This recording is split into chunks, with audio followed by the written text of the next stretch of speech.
We've been hearing and following the story of residents in the Green Quarter near the Manchester Arena in the centre of town for several months now. Finally, it looks like there might be some good news for them. So just to remind you, they live in 2 tower blocks covered in the kind of dangerous cladding that was involved in the Grenfell fire.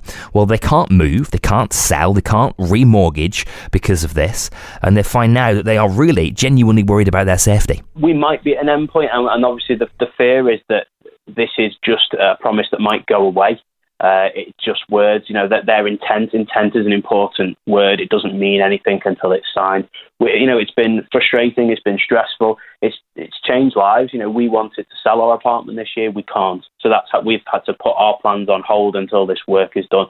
There's been people in the block that have been incredibly involved in the push to get to get the developer to do the right thing, and they've literally just had to step away because it had serious impact on their mental health. Just constantly thinking about cladding, looking out your window, seeing someone that rents an apartment with candles on the balcony.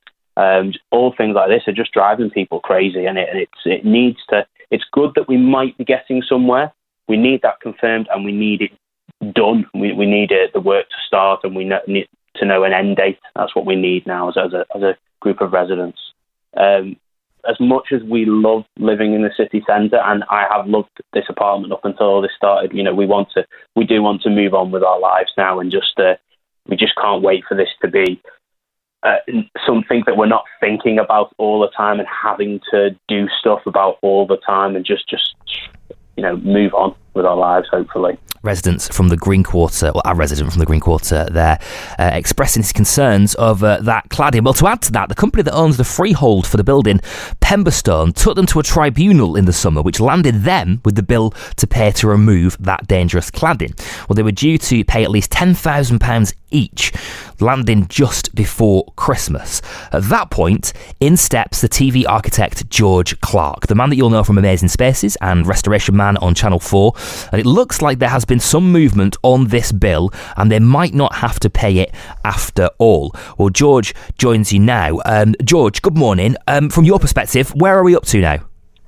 Well, what's great news is that the freeholder, the developers have come to the table, and there's now an intent from them that they will pay for the cladding to be replaced, which is a fantastic step. The deal hasn't been signed, and until it is, then obviously it isn't resolved.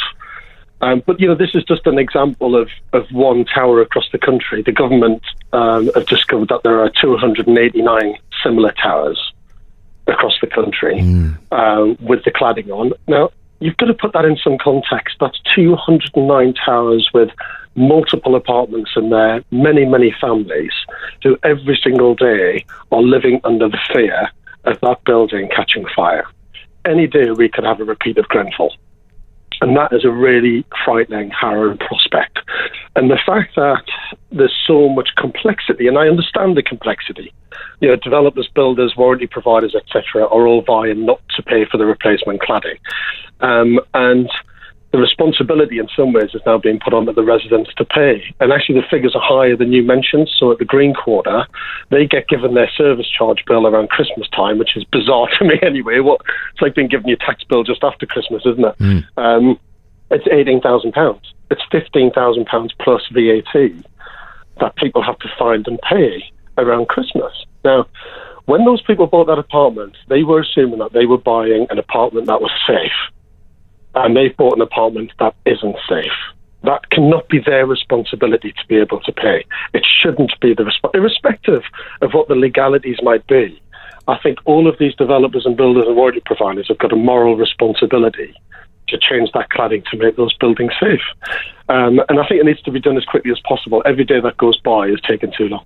Well, yesterday the government announced they were banning this Grenfell-style cladding, didn't they? And in the case of private developments, building owners, they would have to pay to replace it. So that is a government announcement now. What do you make of that? The announcements yesterday were great. They were a fantastic step forward, and I commend the government for what they have done. They've given councils more powers to place enforcement orders for cladding to be removed and replaced. But what it doesn't stipulate by the government, got to be very careful, it doesn't stipulate that it is up to the developers or the freeholders to pay. that is not the case. And so, it's a great step. Yes, it's fantastic that the cladding needs to be removed and enforcement will be applied.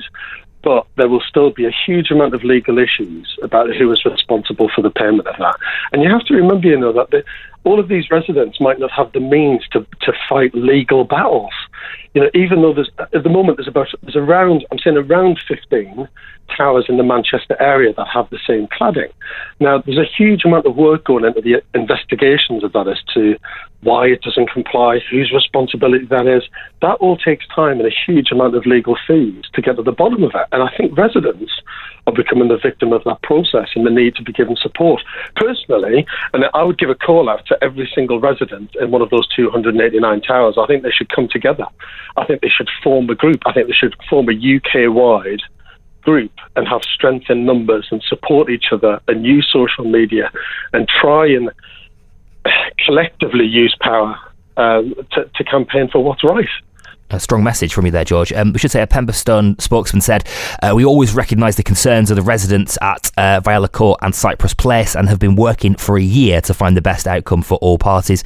We believe that we are making significant progress towards resolving the cladding issue at the Green Quarter. That's all well and good, but they should just pay and just do it. It's as simple as that. Mm-hmm. Well, that story is certainly moving on, and in no small part thanks to your input, George.